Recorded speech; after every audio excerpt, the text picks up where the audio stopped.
Sir నాకు seat రావాలంటే పాజిటివ్గా నేను ఒక స్టెప్ ముందుకేయడానికి ధైర్యం తీసుకోలేకపోతున్నాను సార్. ఈ ధైర్యం తీసుకోవడానికి మీ దగ్గర ఏదైనా సొల్యూషన్ ఉంటే నాకు చెప్పండి సార్ అని ఈ మధ్య అంటే కొంతమంది పిల్లలు అడిగారన్నమాట. ఫోన్లు చేయడము లేకపోతే మెసేజ్ చేయడము. ఆ పిల్లలు అడిగినప్పుడు నేను కొంచెం దాన్ని సీరియస్గా తీసుకున్నాను.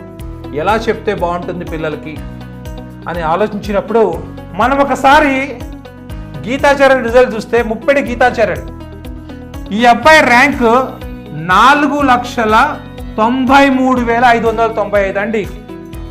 4,93,595 అబ్బాయి ర్యాంక్ అండి లాస్ట్ ఇయర్ నీట్లో. అంటే దగ్గర 5 లక్షల ర్యాంక్. 5 లక్షల ర్యాంక్ నుంచి 2,148 అంటే ఎయిమ్స్కి ఎంటర్ అవుతున్నాడు. ఈ ఇయర్ ఎయిమ్స్కి వెళ్తున్నాడు పిల్లాడు. జస్ట్ ఇమాజిన్ చేసుకోండి.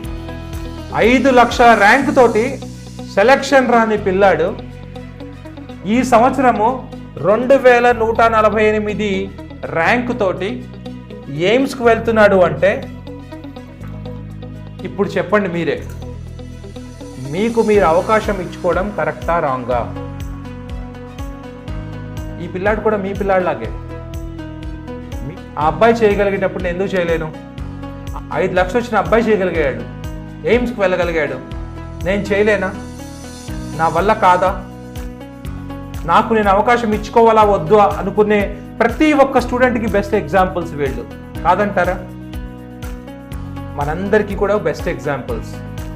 ఎందుకు మనకు ఒక అవకాశం ఇచ్చుకోవాలి, ఎందుకు మన పిల్లలకు మనం ఒక అవకాశం ఇచ్చుకోవాలి అంటే దిస్ ఈజ్ ద రీజన్.